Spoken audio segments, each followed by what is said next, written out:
Hello guys, and welcome to this Volkswizard video on this brand new zero emissions car from Cupra. I'm only joking. It's actually a video on my Leon estate, which you might have seen the collection video of about a month ago. At the time I promised I'd do a proper review of the car when it was running, and it's now done 1,500 miles. And I've lived with it pretty much every day over that time. It's been through bad weather and yeah, it's just been used like a workhorse. As you can see, I haven't even washed it. I don't think that's big or clever, but I live in the countryside now and cars get dirty and the weather's been pretty bad. So I know that just one commute and it'll look like this, so it might as well stay dirty. But I am going to wash it later on today. I just thought it was better to film while we've got some light and wash it in the dark, which may not be a particularly good idea.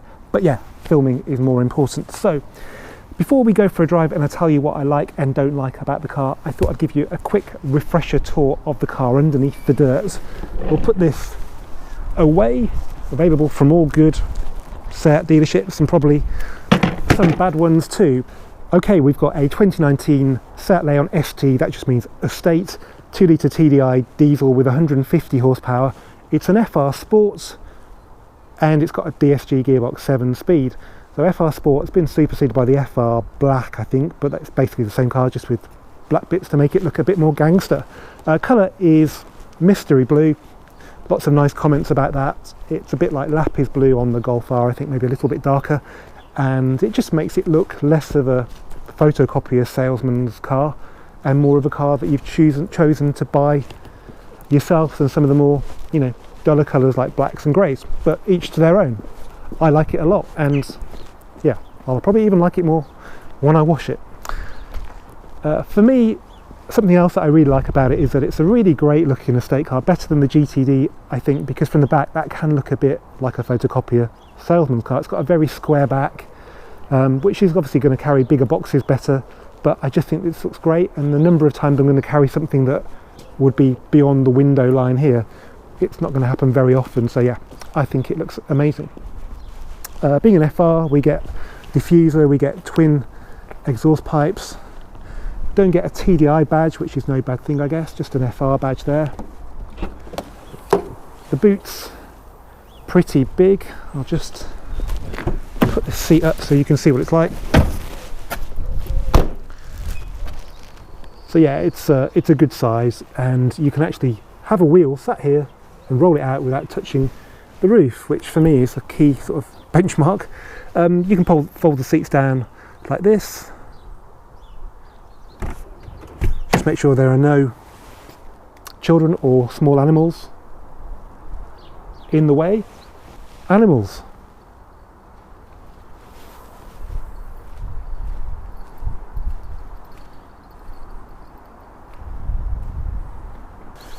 So yeah, 18-inch wheels with Bridgestone tyres. They're pretty easy to clean, although I haven't cleaned it yet, so I'm just speculating.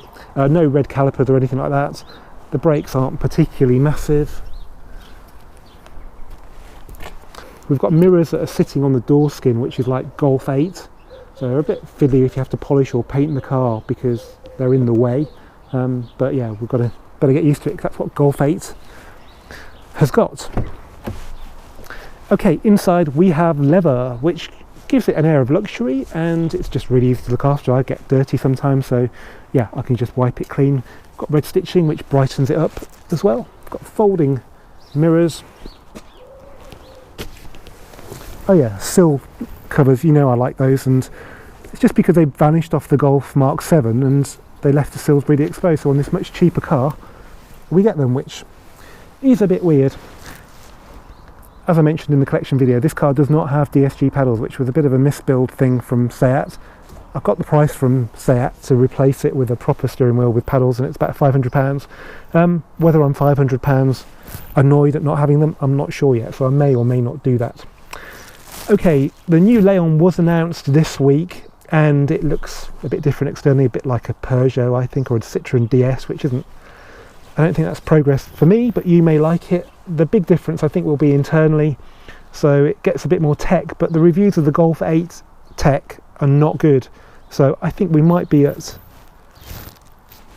the best level of infotainment with this car, to be perfectly honest. So we've got the digital dash, which is pretty nice to live with, although I never use navigation on the screen because I use Waze, and Waze doesn't go on the screen. Although oddly, yeah, you can have normal nav there, and you can have Waze on here. Let's talk about confusing. So yeah, it's nice to have the digital dash though. It's you know, it's just nice to have everything displayed so clearly and adaptably. But I use Waze. So what I've found instantly intuitive with these two menus. So basically the top menu is the menu the car will always have whether you're plugged in with CarPlay or not. So that's this one. And then if you think of the secondary menu, which is for CarPlay, and that's why it's lower down, you can then choose your CarPlay stuff here. So the messages bit where you can send messages is really cool. So I'll send one to my wife. What do you want to say? Hello darling, looking forward to seeing you later once I've washed this dirty car. Your message to mobile says, hello darling, looking forward to seeing you later once I've washed this dirty car. Ready to send it? Send. Okay, it's sent.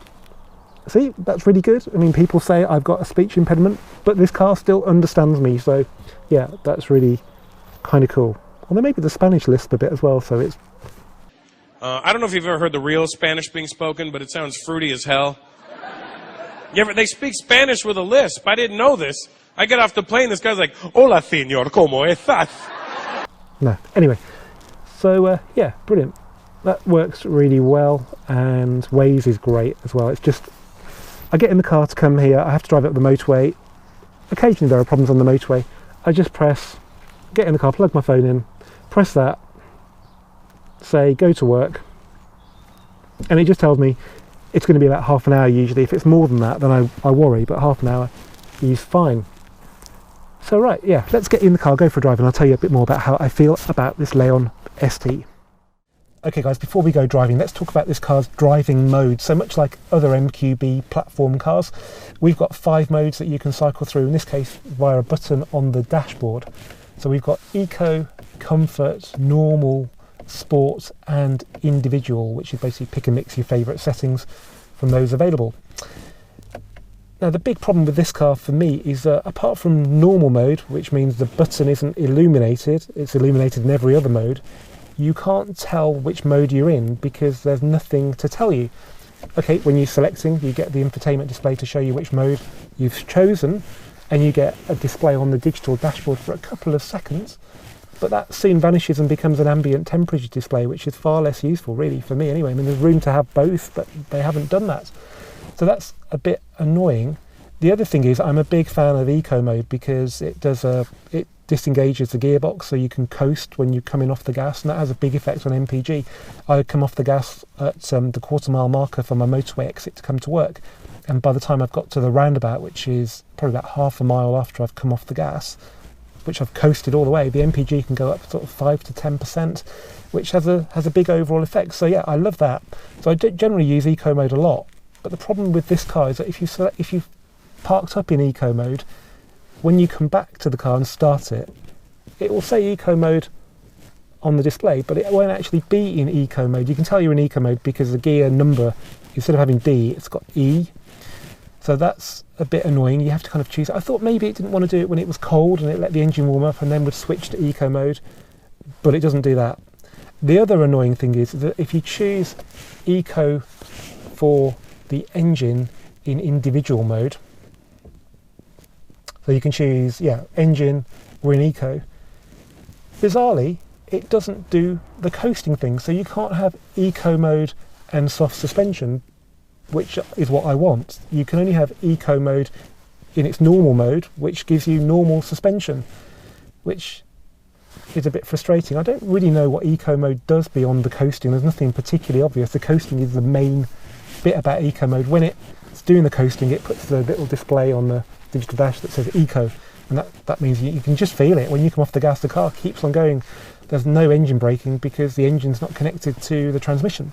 So yeah, it's a bit annoying, but I can live with that. Okay, next let's talk about the electronic parking brake. So some people love these, some people hate them, but generally they're a good thing because they stop cars rolling away when the rear brakes cool down, which happens with a manual handbrake, happens quite a lot. So that's a really good safety feature. If you find them a bit frustrating, just think about how you'd feel if your car rolled down a hill and killed somebody or went through somebody's front window or whatever. It's happened a lot where I used to live on only a minor hill. So yeah, they're generally a good thing. And in Golf 7, they were okay when the car came out. By the end of Golf 7, 7.5, they were perfect. You never actually had to touch them. They came off when you drove away, if you had your seatbelt on, and they would come on when you took your key out. Brilliant. On this car, it does everything Golf did, but it doesn't go on when you take the key out, which is a bit frustrating. I don't know why they vary this, because the Golf one is perfect, and I don't know why somebody would prefer it not to come on. If you could configure it on the infotainment, then brilliant, but I've had a look and you can't. So yeah, that's just a little minor gripe. Okay, let's talk about MPG now. So I've moved out of the city. I do about 25 miles each way going to and from work, and I do a few other miles on business as well. So I can easily do 1,500 miles a month.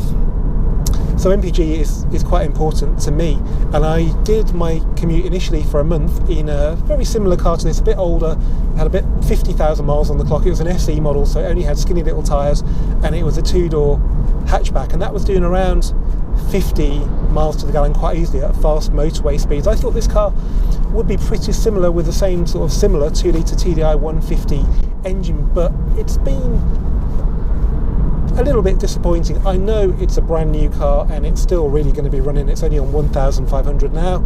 I've been told really it's not up until about 3,000 when they loosen up, so we'll do another video then and see how we're getting on. But I'm probably lucky to get 45 MPG on my commute when I'd get 50 with the other car, and when it's closer to freezing it's probably not even that good. There are a couple of factors about this car that will not do it any favours. That's that it's got heated seats. You'd be surprised how much energy they actually consume. The other one didn't have heated seats. It's also got, well, it's also an estate car, so it weighs more, so that'll be a bit of a factor as well. It's also got auto lights, which may not be initially obvious why they'll have an effect, but there's a setting deep in the infotainment system that puts the headlights on when you're on the motorway. It'll also put the rear lights on, and that will use energy. They are efficient LEDs, but they will still be in effect. The other car just had normal headlights, so it would run the daytime running lights, and that was it. And that's how I programmed this car to be now. Another difference is that car had 16-inch wheels with 205 section tyres. We've got 18s with 225, so we've got a lot more rubber on the road, and there's bound to be rolling resistance variations. Another factor is that this car's got 3 tyre pressure settings, and this kind of ties in with talking about the ride quality, because there's a fully loaded one, there's a medium setting, and there's a softer setting, and that's what I feel the need to use because it is quite a firm car. Now we have got DCC, which does soften it a bit, but there's a thing called secondary ride and primary ride, and it's very kind of hard to explain that on most cars, but this car has 2 distinct levels of ride quality. When you're going around slowly, it feels quite firm,